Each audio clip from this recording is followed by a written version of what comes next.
before we go any further, let me ask you all to just put your hands together as we welcome the Leader of the Opposition, Mr. Dr. Peter Phillips, along with his opposition spokesman on justice, Mr. Mark Golding, finance and planning. So we are just about ready. So just to give you all a background before we start and get into the questioning, this is the second to last town hall meeting that we are having in the entire country. We've done 13. It's the Yout for Chat, Talk Up Youth, Yout for Chat town hall meeting. It's sponsored by the United Nations Democracy Fund, where essentially Talk Up Youth gathers the elected officials, that's the member of parliament and the councillors and the various leaders in each parish, and we gather them and we get the youth them to basically ask them questions. We train the youth as well, like a day, usually a day before the town hall meeting, in advocacy. Teach them about the governance structure, the constitution, so you understand your rights and you know the roles and responsibilities of the leaders. So the Leader of the Opposition will introduce himself. My name is Peter Phillips, and I am glad to be here. I am the President of the People's National Party, and I am an older youth. Yes. I like that term, older youth. Greetings, everyone. My name is Mark Golding. I am the Member of Parliament for South St. Andrew, and I am the spokesperson for the opposition, the People's National Party, on finance and planning, formerly the Minister of Justice in the last PNP government. And I too am a slightly older youth, and it is a great pleasure to be here among you this afternoon. Bless. What a nice thing, man. We have a room full of youths. We have older youths and slightly older youths and then youths. Okay, wonderful. So we're going to have a youth with an unborn youth who will start it off with the first lovely question as well from our wonderful Sharissa. Go ahead, Sharissa. I was asking, as the Leader of the Opposition, what is your responsibility? Well, first of all, to advocate for good governance.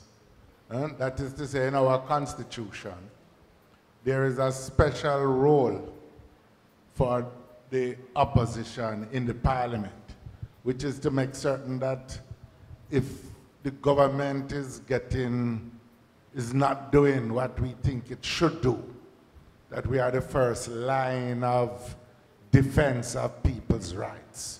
So that's the first thing. The second thing is that as leader of there are certain constitutional responsibilities that we have, like when Chief Justice is to be appointed, for example, the Prime Minister is supposed to consult with us when you're appointing a police service commission. That is to say, the people who are to oversee the police force.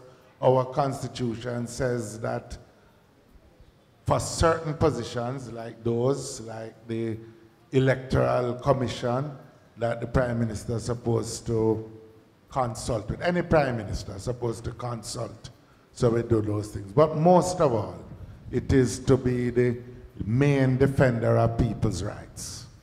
What is the constituency and why should we young people care? Well, there's a difference between a constituency and the Constitution.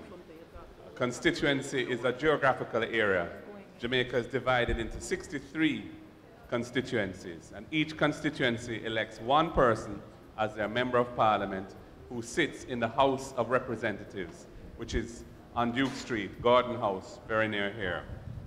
The Constitution is the supreme law of the land that provides for how the country is governed. It establishes the Parliament. The Parliament is a creature of the Constitution. It is provided for in the Constitution. Both the House of Representatives, which is elected, as I just said, and the Senate, which is appointed and is a smaller body. It also provides for how laws are made, the process for making laws. Very importantly, it provides for a charter of rights, which are what we call fundamental rights and freedoms that each person in Jamaica is guaranteed by the Constitution, and it also provides for a number of important offices, meaning not offices as in a building, offices meaning a position, such as the Auditor General and many others, the Attorney General, and so on. So the Constitution is the law that sets up the structure of the government and the state of Jamaica and provides for certain basic rights which are guaranteed to all here. It's a very important document. Any law that is passed in Parliament by the Parliament has to be compliant with the Constitution. If it is not, it can be ruled unconstitutional by the courts, because the Constitution also provides for the legal system, the justice system. So it's a crucial kind of thing. It's like the roadmap for the society, our Constitution. When you say the Parliament is a creature of the Constitution, you can simplify that for me? Yes, I will try. Essentially what I'm saying is the Parliament gets its legal powers and legitimacy from the Constitution. The Constitution provides for the establishment of the Parliament and says what the role of the Parliament is, how it is to be comprised, and what it can do and what it can't do. All of that is the source of law for that is the Constitution. Okay. But before you go, agreeing with everything that Mark has said, I want to put a perspective on the Constitution. Earlier, way back long ago, we were a colony. Britain used to run Jamaica.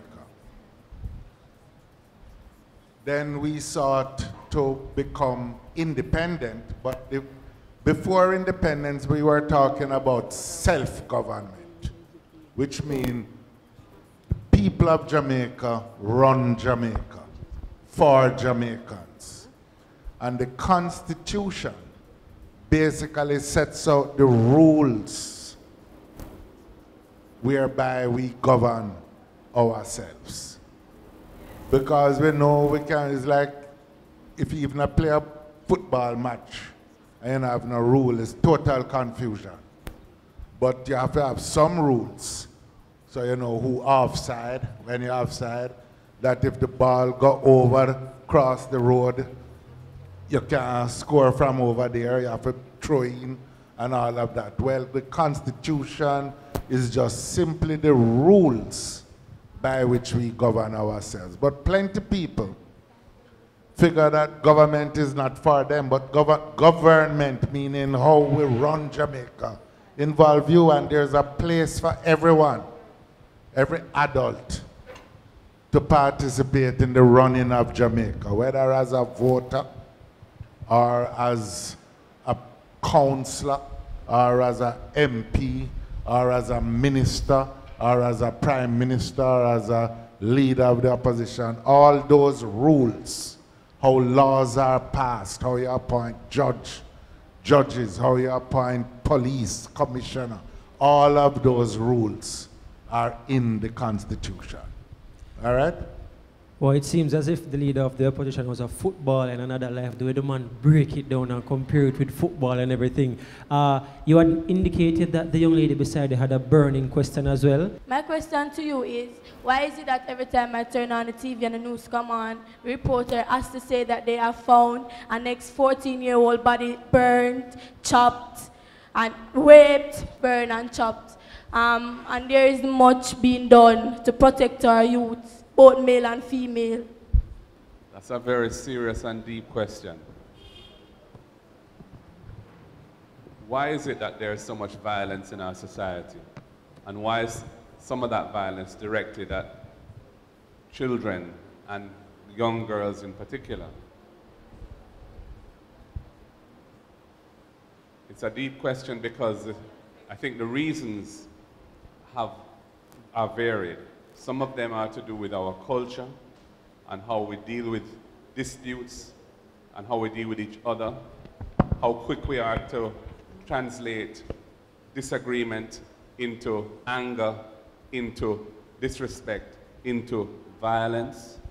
Some of it is to do with how we treat gender issues in the country, how men feel about and treat women, how women feel about and treat men. Also, there are issues around the justice system and how persons who commit serious crimes are too often not made accountable for what they have done and get away without paying a price to society and to the victim for what they have done. It's to do with the resources available to the police and the management of the police and the problems of corruption in the force and so on that make law enforcement less effective than it should be. And it is also to do with problems of lack of employment, lack of hope, a lack of social cohesion in the society. So the question you've asked is a complex question. I can't tell you I have all the answers to it. What I've suggested are some important, there will be others, but some of the important factors which lie behind it. I suspect your question was seeking to say, why isn't the government or the governing class of the country doing more about it? And I think that's a very good question. I think governments do want to see crime go down in this country.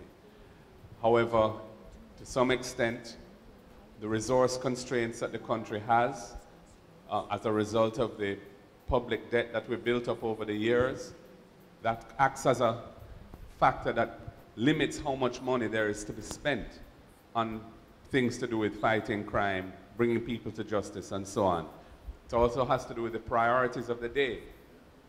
Given that you have a certain pool of resources, how much of it is going to go to schools, how much is going to go to the health system, how much is going to fixing roads, cleaning gullies, how much it is going to the police and the soldiers and so on. Those are decisions that the government makes on behalf of the people. And priorities are what determines how you cut up the pie, so to speak, among those things. There's also the whole question of integrity and the whole moral fiber of the country and the tone and example that leaders set. I think there's a lot of cynicism, that's a big word, but there's a lot of feeling among people, young people and others, that those who have the responsibility for making our life better, them not ready yet. Them not really business, or they're not very competent at what they do, or they're just in it for the money, or they're just in it for the power, and so on. And so there's a lot of distrust of our systems of government. I think that what it requires to improve all that is for the people who put themselves forward as elected representatives to deal with the people in an authentic and honest way. Don't make promises you can't keep. Don't spread misinformation and distort facts for your own political advantage. Be true and honest about what you're dealing with. And so people can at least see that the persons who are stepping forward are persons who can be trusted. They may not have all the answers. You know, there's no society in the world that is perfect. Every society in the world has serious problems of one sort or another. But I think what is lacking in Jamaica is a sense that those who are governing are really honestly representing those who are governed. And I think we need to change that dynamic by bringing more upright, morally correct systems of dealing with people so that integrity is very much at the foundation of what we do. As the former, I'm just going to ask a quick question. As a former Minister of Justice, thank you for being our Talk Up Youth guest lecturer today. That's what we're calling you. I think the young people really don't understand from our conversations across the island, don't really understand your day-to-day activities. We're talking about crime. What does a Minister of Justice do day-to-day? We talked about the lack of resources to deal with crime, but what is the job role? What do you do day-to-day in the office if you're the Minister of Justice? In my experience, first all, we have to understand that our justice system has certain principles that it's based on, and one is the independence of the judiciary. That means the judges who decide cases don't take orders from politicians. They are expected to apply the law properly and fearlessly. And so there should not be interference in how they approach that. As a justice minister, it's important to understand that principle and to respect it. The role of the justice minister is really to try and improve the conditions in the justice system, the courts, the infrastructure of the courts, the equipment and so on, the training available to practitioners in the court system. And you're also typically responsible for the legislative agenda of the government, meaning the laws that the government wants to pursue and pass to implement the policies that the government is pursuing. So that takes up a lot of time as well, because the writing of laws, the perfecting of laws, and managing the process by which a law goes from being conceived in someone's head to being written and being taken to Parliament and passed is a complex and involved process. So that is a part of what a justice minister does. Thank you. All right. I wanted to just add, the Minister of Justice, you raised that point in the question. Minister of Justice, just responsible for what happened in the courts, and most importantly, for preparing laws, legislation. So when other ministries have legislation, there is the person that have to make certain that it is drafted properly and that it goes through all the proper consultations, Minister of Justice. Now, Minister of Security is a different dimension. That is police and soldiers and that kind of thing, and that is another dimension. But when we talk of, when people go to the street and say, we want justice, them talking about something bigger than either of those things. Because what them really talking about is how the whole country run.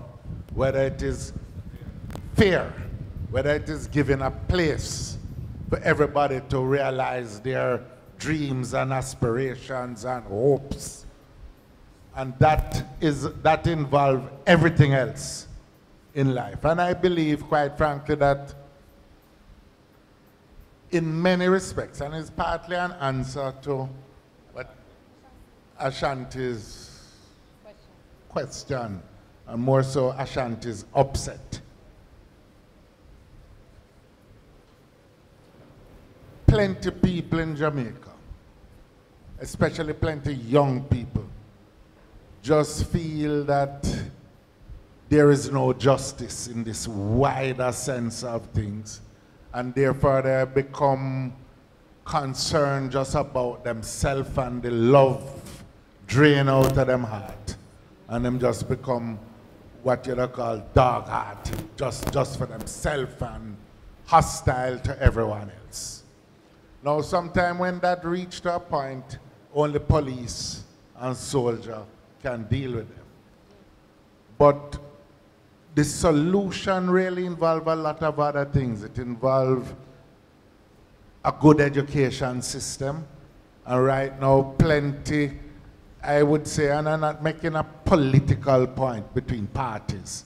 I think in many respects, going back decades, we have not delivered an adequate educational system that every youth that goes to school can feel that when they come out of school, they are going to be prepared to make their way in life, get the kind of job they want, go on to further schooling, go on to college and all of that. It involves having a kind of economy that providing jobs and opportunities for people. And again, this is a thing where over many years we haven't really dealt with the thing. It means a country, quite frankly, that needs to foster good community life and good family life, because a lot of the conflicts build up just in communities. This youth can't go up on that corner and that corner can't go up on that corner. And people just live like them come from some different continent in the world rather than just round the corner. So those are the things, and what I really want to say in closing this point, that I believe the solution rests with you, the young people. At least part of the solution rests with you. Shamar had a question. Shamar, who's beside Mr. Golem. But I just want to indicate that if you're sitting and you have a question, just raise your hand.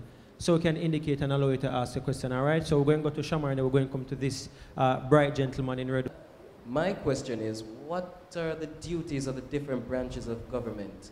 Because we know of the judiciary, legislative, and executive in America. Can you give us a little rundown of the government of Jamaica, please? All right, so we too in Jamaica have a system where we have branches of government that make up the state, what we call the state of Jamaica. So we have the executive branch, and can you believe it, in Jamaica today still, the head of the executive branch of government in Jamaica is the Queen of England. Her Majesty the Queen is still the head of state in Jamaica, even though we've been independent since 1962, which was before I was even born. But in terms of in Jamaica itself, her representative here is the Governor General, and he is the sort of formal head of state. But in terms of how government run and the country run, the executive branch is really headed by the head of government, who is the Prime Minister, and his ministers who sit in his cabinet, or her cabinet, because it can be a female too.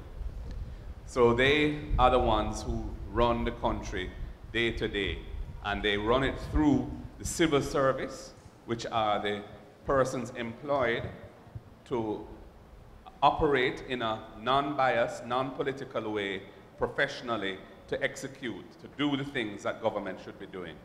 So that is one branch, the executive branch. Then you have the legislative branch, which is the parliament.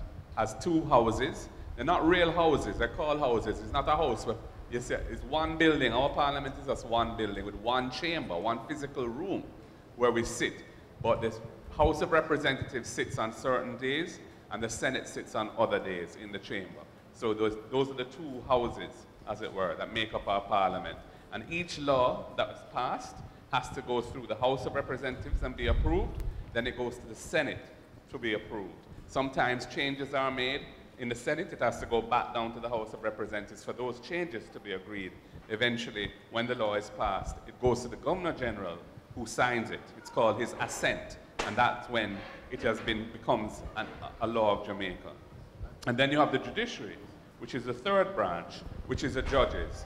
And our judicial system has various layers.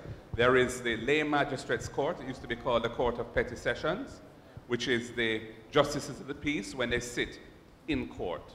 Then there are the parish judges, which used to be called resident magistrates, Halfway Tree, Sutton Street, and so on.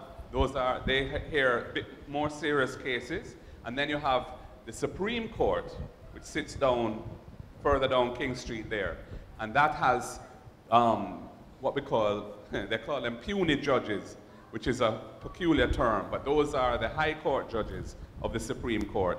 Then above that, there's the Court of Appeal, which also sits down there on King Street, where if you lose a case at the Supreme Court level, you can appeal to the Court of Appeal, and they have the power to review that decision and decide whether it was correct or it should be changed.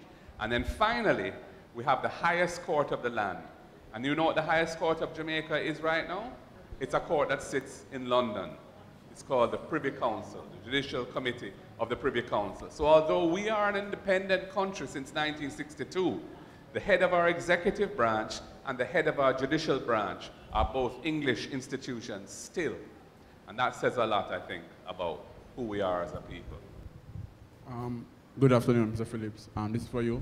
Why are there any programs for untitled youths in the Kesha Park area? And two, do you have a relationship with the council for the area? There are programs for unattached youth, which are offered through government agencies of various sorts, and we encourage, I as the Member of Parliament in my constituency, which is East Central St. Andrew, encourage those youths who come to attention or who want to go to places like art to get into some of the program like the YEP program and the various other programs that are around. Do I have a relationship with the councillors? Yes, but I wouldn't say with all. There are 3 parish council divisions two are represented by someone from the same party as myself. One is not. I have a closer relationship with the two that are from the same party. I have a relationship, but not as close with the other, but in the sense, but each councillor gets access to their own resources from the municipal corporation, which they use to fix roads, help clean gullies, and that kind of thing. I think maybe it would be useful just in fleshing out how Jamaica is governed to say a little bit about local government, because that question really turned on that. So what I had been describing is really what we would call central government, the main structures of government in the country. But we also have a local government system, which is a democratic system as well. Each constituency is divided into a certain number of divisions, electoral divisions. And there's a separate process of electing the person to represent each division. That person is called a councillor. And the councillor sits on what used to be called the parish council, is now called the municipal corporation of the parish. So the KCAC, which is Kingston and St. Andrew, which is treated as one for this purpose, that is a council where all of the councillors in those two parishes sit. So in each constituency, my constituency has two divisions. The leader of the opposition's constituency has three. It depends on the size of the constituency geographically and so on. And it's important to have a good relationship and working relationship with your councillors, because local government is supposed to deal with things like garbage collection, other real issues on the ground, drain cleaning and projects of that nature, street lighting, and those are important things. They have to interface with the government agencies that deal with those things, whether it be the Solid Waste Management Authority, whether it be the Jamaica Public Service, JPS, or the Water Commission, and so on.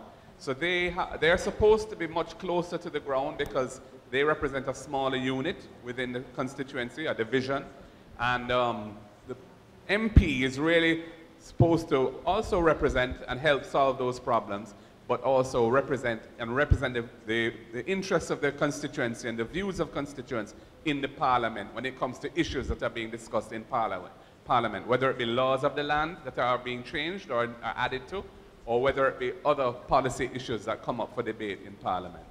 Good afternoon. I'm Stephen, and this question is posed to either of you that feel, comfortable answering. As Minister Golding would have mentioned, the Privy Council, right? Now, what is happening in regards to Jamaica and the CCJ?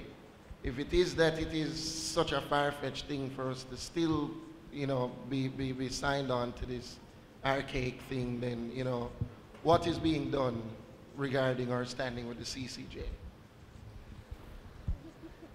The whole question of what should be our final court has been politicized, and politicized, I would say, in the party politics sense of the word. We, on the People's National Party side, have made 2 attempts to bring laws to Parliament to change who our highest court is, because the CCJ, the Caribbean Court of Justice, was set up by all of the countries that are part of the English-speaking Caribbean through CARICOM. And it was designed to be an excellent court. It was designed to have financial independence. It has a trust fund where the governments borrowed money, put the money in the trust fund, and the governments paid off the loans. So that trust fund is there to finance the court, pay the judges, pay for everything that the court needs. So no politicians can interfere by saying, we're not going to give you money unless you decide the case is the way we want.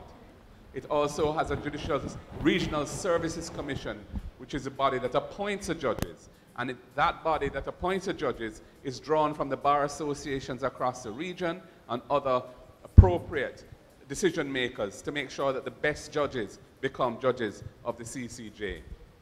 Jamaica is signed on to the CCJ for part of what the CCJ does, but not for all of what it does. The part that we're signed on for is what is called the adjudication of disputes under the Treaty of Chaguaramas. The Treaty of Chaguaramas is a treaty that governs trade relations between CARICOM countries and the movement of people around CARICOM.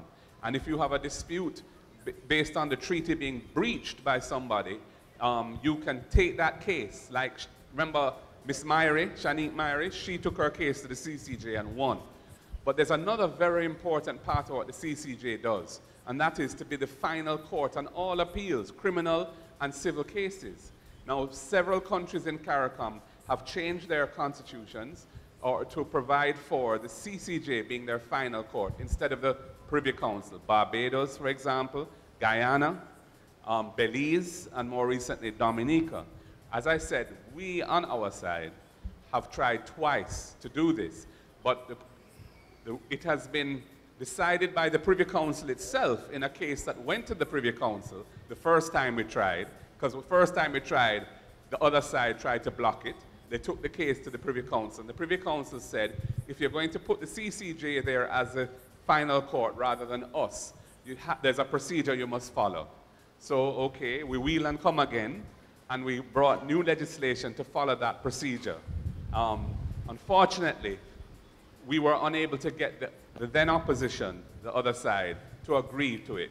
So that it passed by the necessary majority in the House of Representatives, which is a 2/3 majority. 2/3 of the people voted of the MPs at the time did vote for it, but when it came to the Senate, it couldn't get the necessary 2/3 because the Constitution says that the government side, which has a majority of senators, does not have 2/3 on their own. They're one senator short. And as a result, that legislation could not pass through the Senate. So it was blocked again.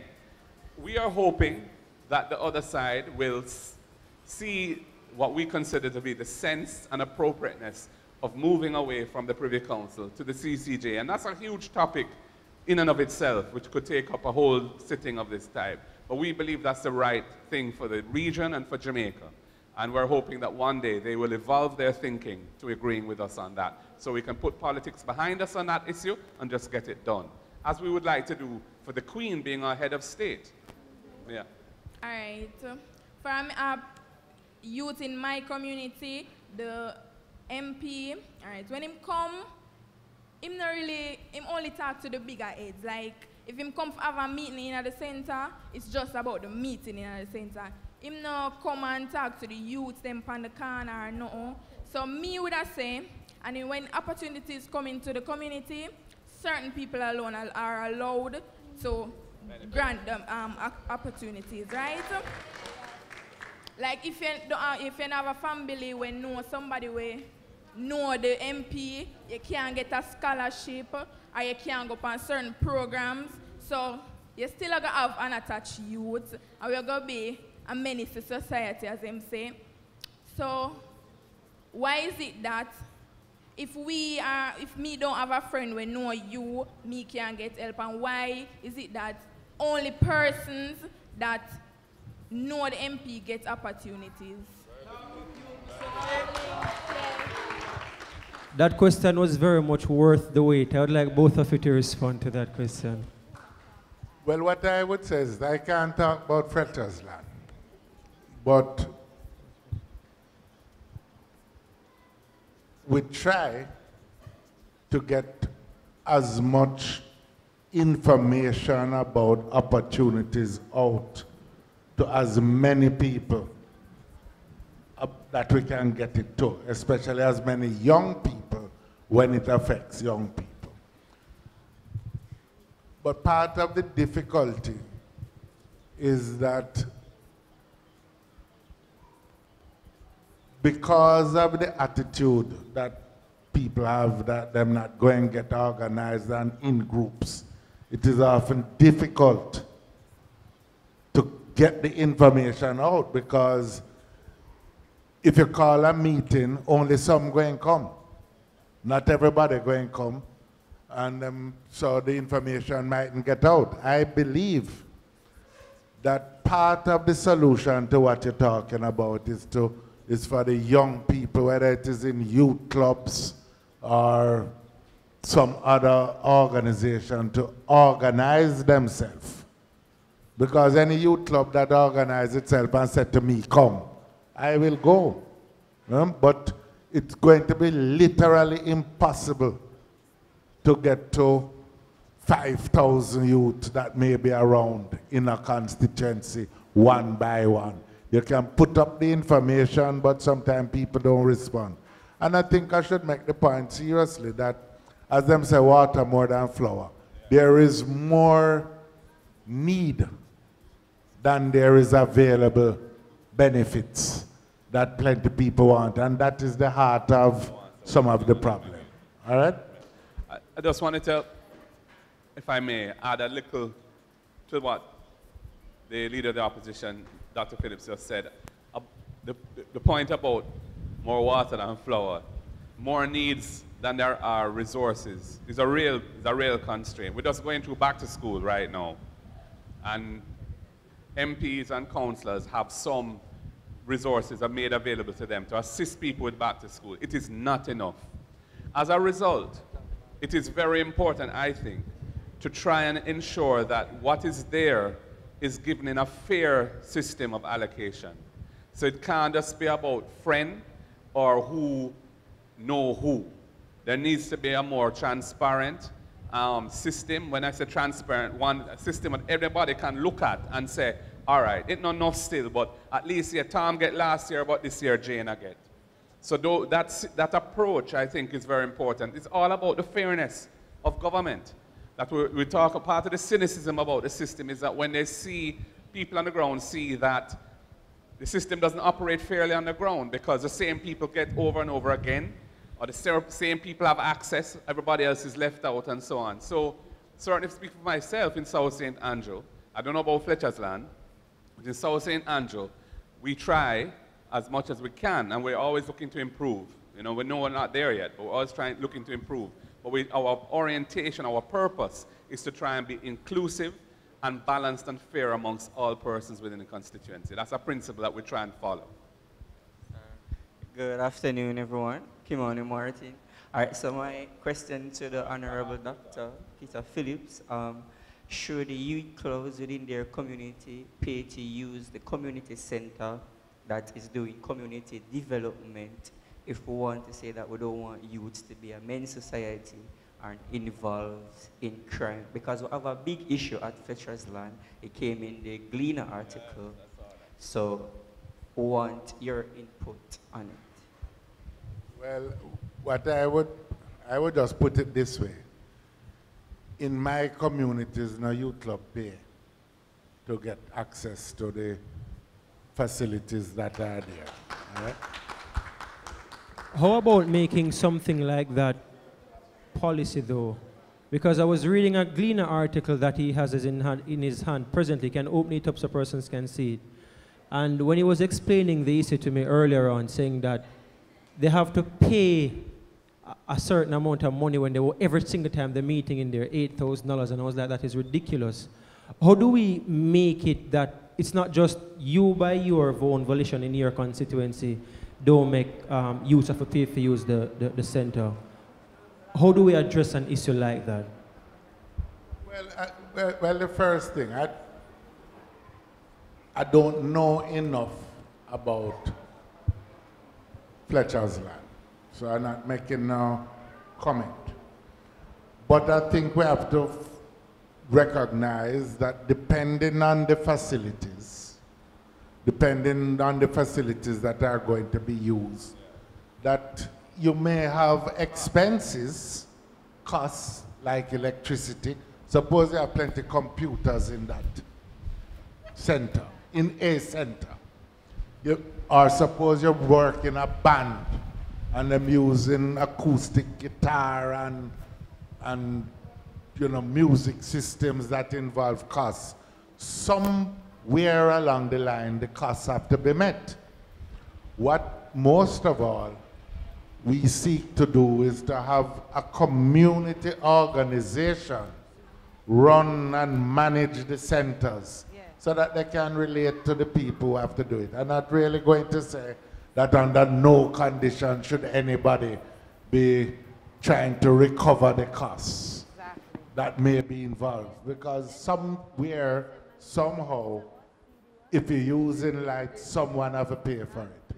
As I say, I can't talk about Fletcher's land, and I don't want to get into a discussion about Fletcher's land specifically. Yes, I think also it's a CSJP.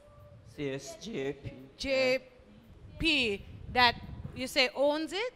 No, they give administrative fund to the CDC, okay, like, to assist with the utilities and other stuff. I think also, Dr. Phillips, I think what the issue is not knowing how do they have the conversation, who do they go to, what is the process? I mean, they've been advocating to get it in the newspaper, which is good to bring light to the story and the problem, but we have to kind of show them, how do you get to the CDC head? I would think, no, see, the CDC, they have two places.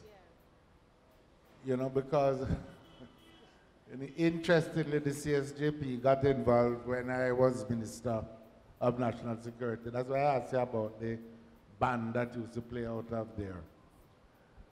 But that's a long time ago. The CDCs have a home in the SDC. That's the agency responsible for them. They can make representation there.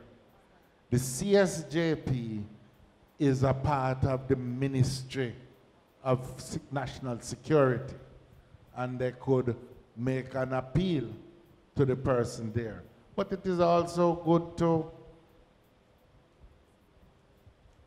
use the councillor, the member of parliament, and try to make a representation, as it is good to use the newspaper and a public source if you want to. Thank you for saying that, because the other thing is, you know, a lot, and these are some of the members, we ask the question, do you know, have you talked to the council? We don't know the councillor. And you know, as Talk Up You, we ask young people to seek their own information. Not everything is going to be handed to you on a platter. So, if you don't know, you know who the councillor is, Kim? Okay, so share with your team members. We have to move to some other questions. One of the things I have observed based off reading, extensive reading, etc., I have observed that one of the main reasons why we face a lot of issues within society now is because of what has been set up in the past, coming from, I could even take it back to when we were in slavery, after slavery, and when our government was set up, how slavery would have divided the people or the minds of African, black people, because that's what we are. And even when our government was put in place in order to govern and to basically bring together the people, we still find segregation between black people within the communities. And this is why over time I've seen where politics has been one of the main reasons why it is so hard for the country to come back and to combat different issues that we find within our society now, whether it's violence, unemployment, even a rape culture that we can observe for ourselves, because my friend there brought it up. That's basically what she was trying to say, and that's what you were trying to express, that we have a rape culture which is very hard to deal with, because maybe most of the girls right now can speak about experiences that they have had with males in a sexual way, right? And they don't really speak about it, but I can say that probably them experienced it at least one time, for sure. So I just feel as if, and I think, I don't know if you would share the same idea, that I feel as if we lack certain levels of unity, and it has caused ignorance. And it is very hard right now to find people coming out. You'll find people sitting and complaining, hitting the same nail on the head, but there's not much action. Nobody is really taught to go out and advocate to fix the issues. We just sit down and we complain, and then when election time come around, that is when you start to see small things done for us to put you guys first, and then know when you're in politics, when you're in power, we are put last until 4 years time run off again. So in summary, I would like to know if you agree with the idea, any one of you, or probably both, I would like to hear from, if you agree that the politics, right, that has been set up in this country to divide the people is one of the reasons why you can see so much issues in the country right now. If I agree with the proposition, I agree with the statement that one of the results of the way in which we have practiced politics is to cause a division in the country, and that at its extreme you have had a kind of what you might call political tribalism. But I think that we also have to, in your own statement, there was an admission, although it wasn't the central point of what you were saying, that in many ways the people, that tribalism can only exist because the people are not sufficiently asserting their interests in the things that make life meaningful and different for them. Because you said that people come around every 4 years or that when election is due, but you can make them come every year in the 4 years if you in the community, I don't mean you personally as an individual, if people in their communities insist on representation and reach out and call and have their voices heard about the things. Because for all that you say, and with which I can agree with, it is also the case that the development which all of us here, including myself, have benefited from has been something that has occurred since political parties, and not only since, because of. I went to Jamaica College before 1958, right? There were 12 scholarships in Jamaica for any child who didn't come from a wealthy family. For the whole of Jamaica, 12. It is because a political party, in this case Norman Manley as premier and the PNP, opened up the high schools and offered 2,500 scholarships in 1958. I was able to get one of those in 1961 to go to high school. Today there are 50,000 places in a high school because of that start that was made and because successive governments have done things. So yes, political parties may be part of the problem, but yes, they are also part of the solution. And since things are not perfect, what it really requires is for people to be advocating the improvements that they want in life. It is easy, and people might like me to say it, but it is easy to sit down in a corner and say, boy, nothing now go on under them people that mash it up. But that won't solve anything. And in time, all of us going to move on, as we all must, off the earth. But the earth will still be here for people to run it, and you have to decide how you want to run it. Dr. Phillips, before we move on, because we wanted to touch the issue of Mark education. was going to comment first. Yes, sure, and I will allow him to comment, I promise you. But you mentioned something that just kind of nagging me a little bit, when you mentioned that people aren't necessarily sufficiently asserting themselves to be involved in the process. And one of the things that Empress raised when she was speaking earlier right there just now was the issue of communication and information. People can assert for something or assert their interest in something that they sometimes don't know of. So the issue of how information is being related to people. Well, let me put it this way. I'm just going back into my own history, which is not, times change. Things are not the same. When I left university, 1970 undergraduate, we took the view that we were going to change the world. We were marching in the street in 1968 with Walter Rodney to protest the government banning him. We were marching in the street demanding independence for Zimbabwe and independence for the rest of the Caribbean.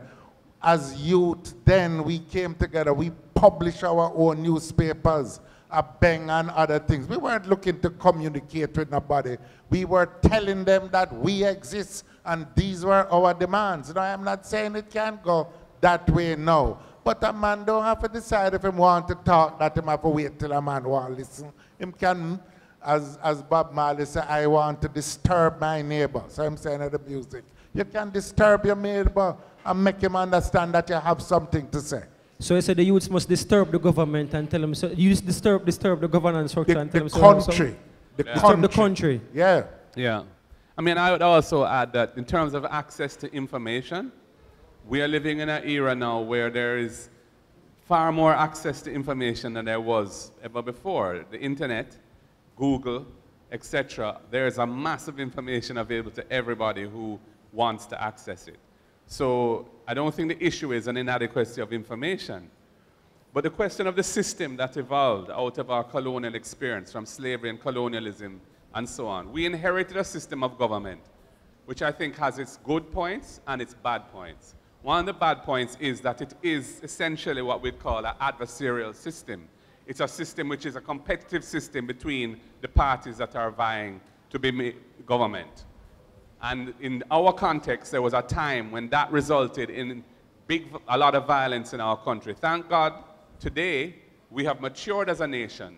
We no longer have much, if any, political violence. If you check everybody here, we have people from Fletcher's Land here, we have people from Jungle here, we have people from all over.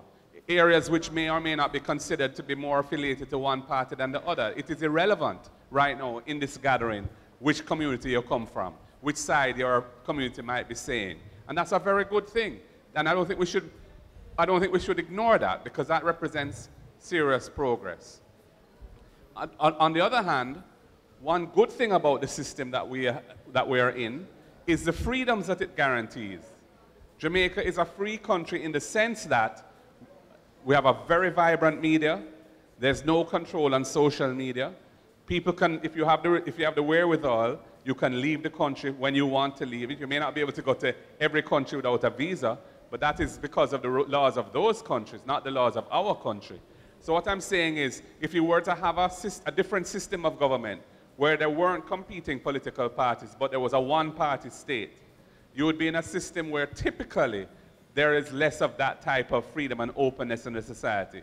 I'm not saying that our system is perfect. I think it is imperfect, but it can be made better by persons like you, who are thinking individuals, who are prepared to read about the past and think about the past, get involved in the process. At the end of the day, you know, I am only in this thing because I feel I have something to contribute. I feel as I was fortunate by what Jamaica had to offer me, and I've decided to try and do what I can to make Jamaica run better and be a better place. And I would encourage every youth in this country who loves their country and thinks that they have a role to play to get involved. It may not be through politics, it may be through some other form of social action, but be aware of what's going on. Think about the issues and be prepared to speak out and form yourselves into groups that can agitate for improvement. Same issue like the one you have, that's how I would say, come together and agitate, which I think you've already started doing, to get the solution you want for that issue in Fletcher's Land. At the end of the day, the principle of cost recovery is an important principle that you must think about, because it must cost something for that center to run, and where's the money to come from? But at the end of the day, if that issue is not being addressed in a fair way and in a transparent way that you can understand and say, principle guiding that, and you're prepared to accept it, then you have to agitate for change. And that's what all of us, I think, as young Jamaicans need to think about. How do we make our country better? Education and employment opportunities is what we want to spend the last 15 minutes speaking about. But Stephen had a follow-up question itching from about 15 minutes now. And I don't want him to rush me when we're done. Yes, man, yes, man. my question is following up on exactly what is being spoken about right now. And for youths, right, it's not a situation where we don't want to be involved. We want to be involved. We do have an opinion, and we do have a voice that we want to be heard, right? But as you would have said on the party system that, and how it is set up and how it is run, right, or as we call it, garrison politics. If I am from a community and I do not agree with the policies of my representative, right, and it is my view as a citizen with a voice and a vote that I want different representation, why is it so difficult, right, for me to get up in my community and say, I am not going to vote with the color where my community have voted with. I'm going to vote a different color, right? And why is it a situation where it is hard. We say access to information and all these things, but really and truly on the ground, we don't really know what is happening. Because if I live in a community that is one color, a representative from another color now come to me for say, these are my policies.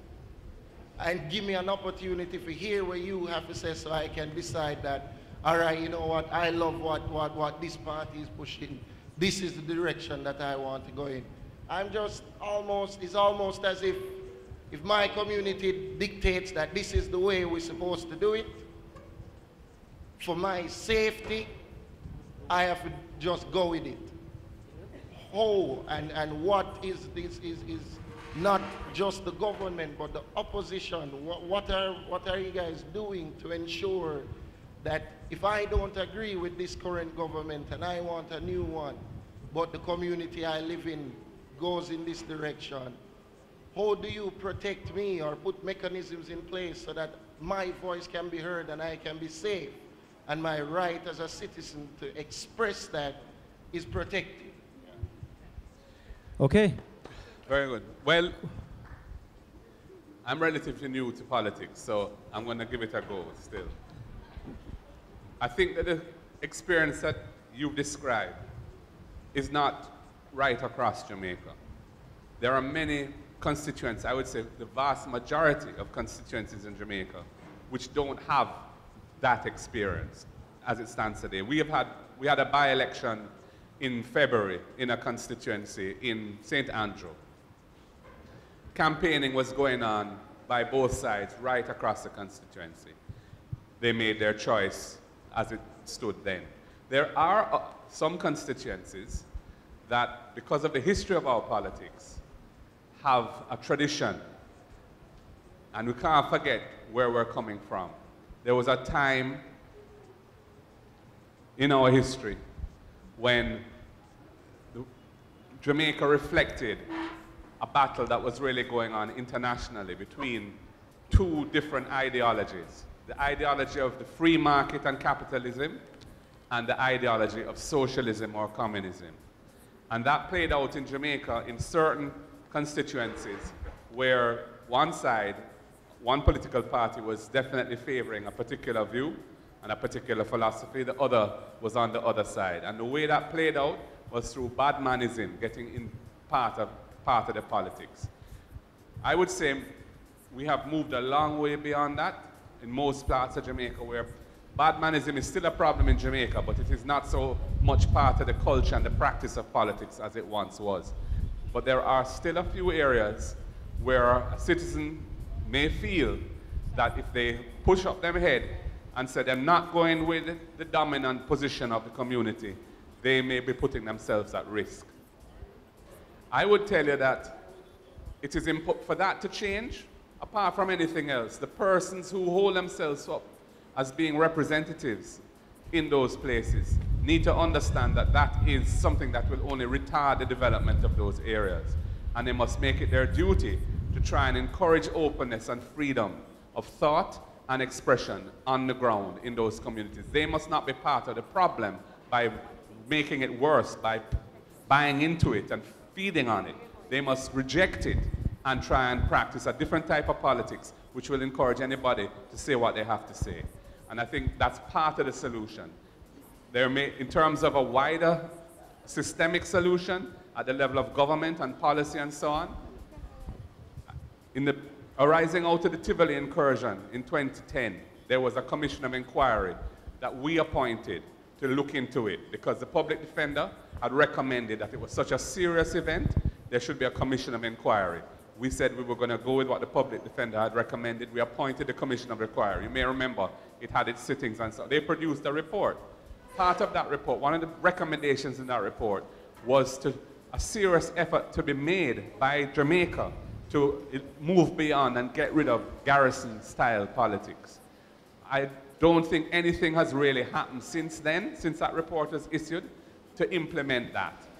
But one of the things that I think needs to happen for that to happen is that the communities where those issues are a real problem, a serious look at the infrastructure and the delivery of services to the people in those constituencies needs to be looked at. Typically, those are constituencies where garbage is not collected on a regular basis, street lighting is not provided as it should be, and sewage disposal is a problem and so on. All those services are lacking in those communities. Those need to be built up as part of the process of freeing persons from the kind of domination that used to exist through a type of politics which is saying one side only. Many of the youth here, Dr. Phillips and Mr. Golding, have never had an opportunity like this one to sit here in this sort of a close-knit setting with this sort of reasoning. And arising from that, Shamar had a question that he really wanted to ask as well. The first one is, as you were saying, we don't really have the opportunity to speak to MPs like you guys in an event like this. So is there a system? We're not going to be getting up on the street saying, yes, we need to talk to Mr. Golding or whatnot. These days, people just aren't interested enough. But for those few who are there methods in place to allow them to be able to speak their minds or let their ideas come out? And also, relating to the education. Let them answer that one first. Oh, you want me to say that one? Let them get an answer for that one first. Well, speaking, I wanted to say, I want to deal with your question and the one that you had raised there. But with your question first, I find that from time to time, youth organizations in my constituency write me and tell me they want to meet with me. And I try to meet with them and we exchange things. I don't think it is impossible. I mean, people are different, but I believe that 99% of the members of parliament would respond to a request and set a time. But what you really need is an organized approach, right? The issue of the politics and the hostilities flowing from it. I think we have to be careful about generalizing. That's the first point. I know many a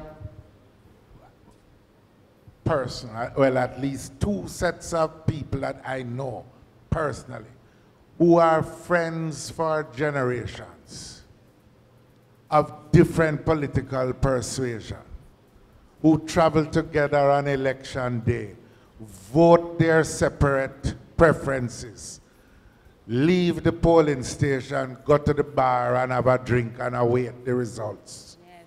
Yes. And it happens all across.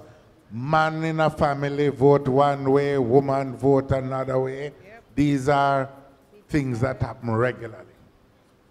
But it is also true that we have had the scars of political violence, and while Mark is true that is correct that it reached a high point in the 70s, political violence preceded that in urban Jamaica. And it really goes to a quality of intolerance, which don't have to do so much with election, but have to do with how we all relate to each other in communities. A culture of violence in many respects has developed. But there are some guarantees. First of all, in today's Jamaica, you are guaranteed a secret ballot. That means you don't have to tell nobody how you're going to vote. You go into the polling station and you mark your X how you feel. I think organizing sessions, even if you need independent bodies like Talk Up Youth or PMI or somebody, just to organize a debate. I mean, I have been in constituencies where they don't have a habit of debate, but RGR 1 year organized debates. They don't have to wait till election time. You can get these groups and say, all right, different people come and talk about it. But understand, if I go into a place and I know that everybody want to eat goat, and me's the only one who want to eat beef, I will be hesitant about how I ball out beef. You know, because it's just so the world stay. So we have to take it and go with it and express views without saying, you know, sometimes I am amazed at just how we relate to each other, because we're having a good reason here. And maybe it's because Empress and that brethren, Giovanni, is here. But sometimes a man a talk and a man say, boy, I don't agree with that. And a man say, man, go ahead, man, what kind of foolishness that? We have to learn. We have to learn collectively that we can have different views, and it doesn't mean we are diss nobody. It just means I don't have the same view as you. And that we can live with each other with more love. All right? Question. Whereas this violence, this crime violence thing now, I believe a part of it not being existent in today's communities, the borderlines diminishing and so forth, is because our students are getting educated. But these educated students now, coming out into the world where they can make an influence and so forth, it's being hindered. Because you have some of them not having the requirements to go into jobs and so forth. And I'm asking, are there programs here that can help those students with just 1 or 2 or no CXCs at all and so forth? Well, the first thing I would say, and I don't want us to miss it, we have to fix the educational system, not just so that you go to school, but that when all the parents make all the sacrifices and them spend 7 years, if a youth spend 5, 6, 7 years in school, we should be guaranteeing him or her an education, a minimum education. Because this job will say anything. When you ask a youth what he can do, and him say anything. No job, no name, so. Right? There you have to be able to do something. So we have to fix the education system first. Now the opportunities that you talk about and programs. Yes, there are programs in Heart for training, there are programs in YEP, there is programs coming out of Ministry of Youth. But with all the programs in the world, if you cannot do the job, then all you're going to do is spend some time in the program. So we have to fix the educational system, and I really want to say too, we have to encourage youth and youth to use the opportunities. You know, sometimes a man feel like when the teacher at school say you need to go and go do homework, him say, boy, I don't have time for that. I play ball. Him feel so today and tomorrow him suffer. We, peer group, When you go to a youth and say, come man, make you go dance. And him say, boy, I really have some homework. You have to say to him, say, youth, go and go do your homework and afterward, me and you go to dance. Because it is their future that is at stake there. All right? That's what I want to say. I would just add that we're in a very competitive world. Jamaica is just part of a bigger world economy. And the jobs that are being created are not going to lower their standards because we are not producing persons who can meet those standards. We need to produce persons who can meet the standards, who can think critically and can communicate effectively and can manage the work that is required to make those businesses, those enterprises viable in the world economy. We are failing in that in Jamaica because our educational system is one in which there is no equity, meaning that there is many schools which are producing substandard results and a few that are doing very well, and there's not enough being done to rectify the standards of the schools that are underperforming. So we're producing too many youngsters who have spent many years in school and come out with virtually nothing to show for it and are not ready for the job market. And until we rectify that by appropriate policies and resources being channeled in that direction, we will continue to have a situation where many young people face frustration. Kino, second to last question. We're running out of time. We're literally almost out of time now. Quickly. There's a situation, yes sir. There's a situation at the Kesha Park Community Center where the CDC had invited her to come in to do some program for the youths. So when they came with the whole program, so last year they only took 2 persons out of 30. So the rest of 28 came from outside of the community. This year they sent 50 persons and no one came from the community. No one was from the community. I'm going to check into that. Yes sir, thank you. I'm going to check into that because I didn't know that statistic. I know that we made the center, which was built with our support, available through the heart. But you are saying that they need, and I am agreeing, that they need to reserve spaces for people from the community. Yeah. Nice. I like that. We're getting some solutions here, so I'm going to check up. So, talk up you, Mr. Fee. Lovely. Rashid, you have the final question now. You ready? Stand up and advocate like a really a militant, no man. Militancy. Clap him and ready him up. For a big thing this, Rashid. You're ready, no man. Step onto the stage like Marcus Garvey and, yeah. So, one of the issues I see with education is that even if you finish school with 20, 30, 15 subjects, you go for a job where you experience, which way you work before.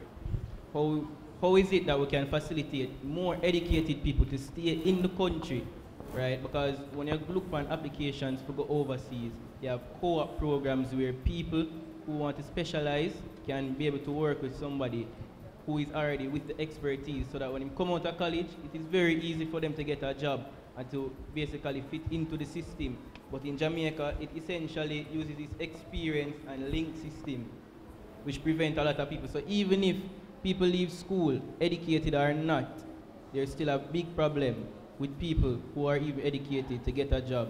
So I have an issue with that, because if I finish school right now, people forcing me to go overseas, and I don't necessarily want to, but they're showing me that it's better opportunities. And then when I go overseas and it's attractive, I don't want to come back, I just want to send barrel. So I want to know, how is it, you know? Maybe you should get married here, and then she might keep you here. But seriously,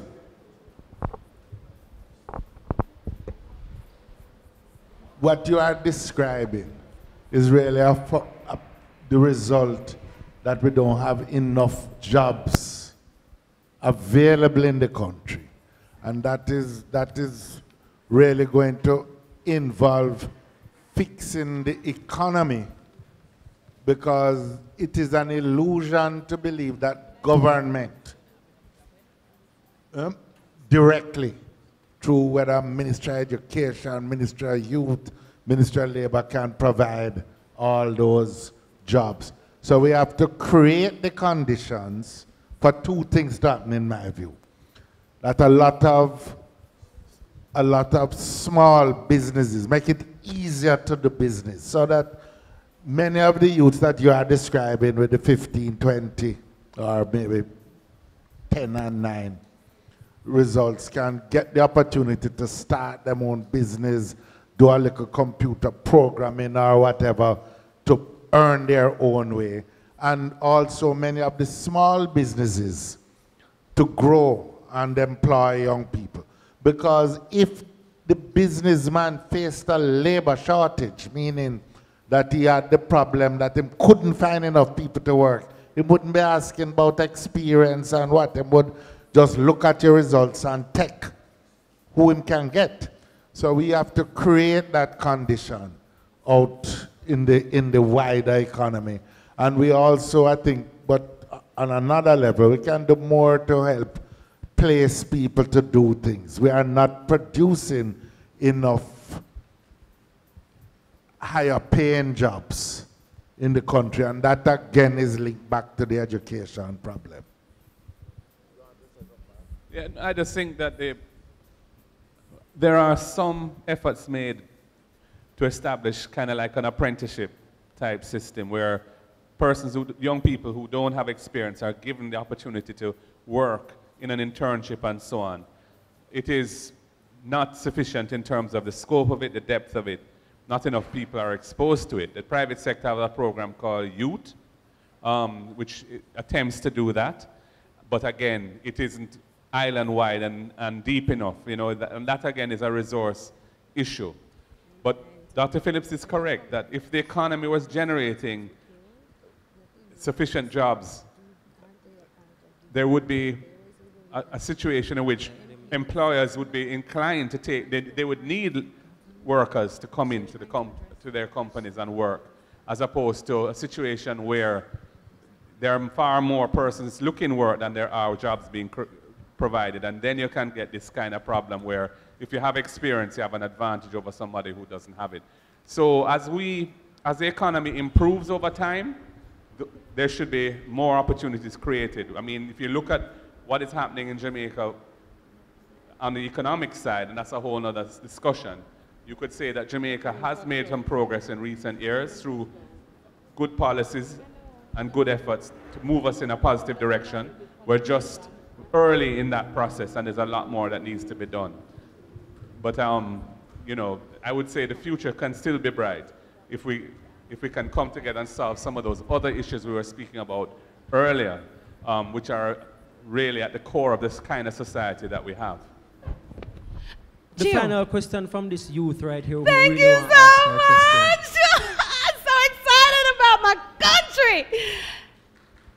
Clap her. You have to encourage her, you know. This is a final question. A lot of people here, the JLP is the government. And as we educate, I really would like you to drop the knowledge 101.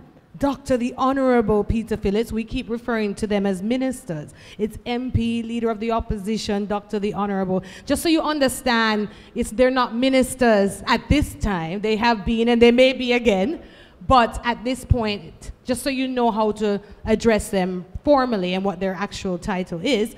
But the question is, the government, the House of Representatives, when you go to Parliament, you are a member of Parliament, so aren't you a part of the government? It's a question I'd like you to please share with us. What does that mean?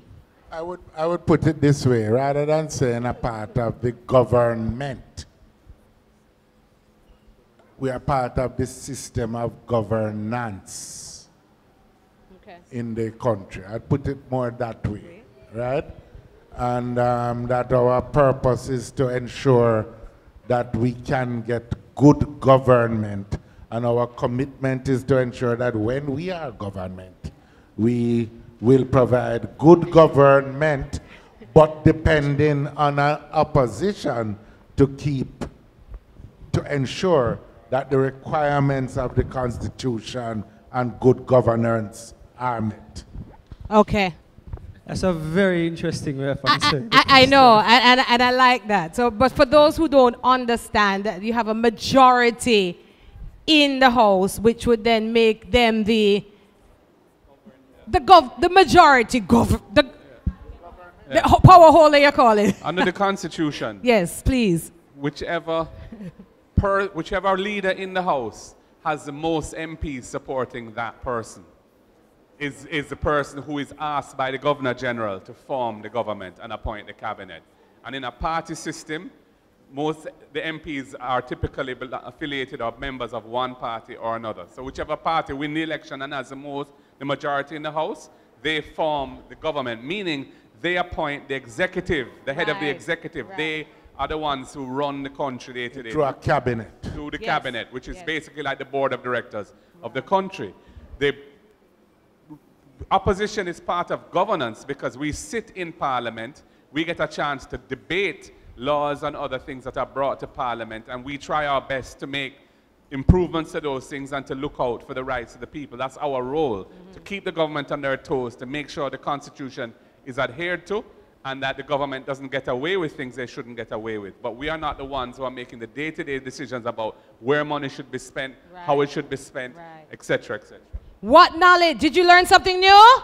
This will work now. Okay, wonderful. So, Mr. Mark Golding, St. Andrew South, Member of Parliament and Opposition Spokesman on Finance. Dr. Peter Phillips, Leader of the Opposition and Member of Parliament for St. Andrew East Central, to sit in a hall without AC for upwards of 1.5 hours, taking questions from youth from all over, even outside our constituencies, is greatly appreciated. So just asking all you to just give them a round of applause for sitting here with us in such an engaging way. It's appreciated. Importantly, and perhaps most importantly in all of this, really and truly, is all on the right. So we ask a question, them and sit down and look, and who are very respectful and well behaved. Kind of easy if you sit down quiet and listen and learn. You know, the hot sun sometime, and you might hungry a little bit. And I really appreciate that. So clap on yourself for the who are well behaved today, and I really appreciate that. We also want to thank as well the persons who made this possible, or the entity that made this possible, which is the United Nations Democracy Fund, who sponsored Talk Up Youth on this particular project. We're very thankful for them. Please give them a round of applause. Our workshop facilitators, Renee Johnson, who was speaking earlier on and teaching a whole heap of things, and who cussed me off all the while, and who keep me in check and said, Joe, you have to talk about education as well. Big up she. A facilitator as well, and head cook and bottle wash, Empress Golding. Give her a big round of applause, somebody please. And her brother, you know, every single time I talk about him, I probably feel like say I lie, but I see him rate the youth more and more. Where him gone? Him a hide. Sujay Boswell. The man literally walk out on the street, go get someone off of the street for come here today. And that's a really, really, really, really dedicated and big, big kind of move. So give him a special big up one more time. We appreciate that. The entire Talk Up You team, Bruce Larry's production with the sound right here, so the Kingston Parish Church, Phillips Church, we are very, very, very, very thankful. And I will now allow Empress to have the very final word if she has anything that she wants to say. I just want to thank Giovanni, who's built his capacity over the past 2 years, traveling across the country to every single parish. His first live town hall on television with us. He has taken a lot of the stories from these situations to the news. We've seen change. We've seen members of parliament follow up. Different situations where we go deep with the MP and their youth constituents. We want to follow up with you in your communities as well, giving young people a voice and empowering.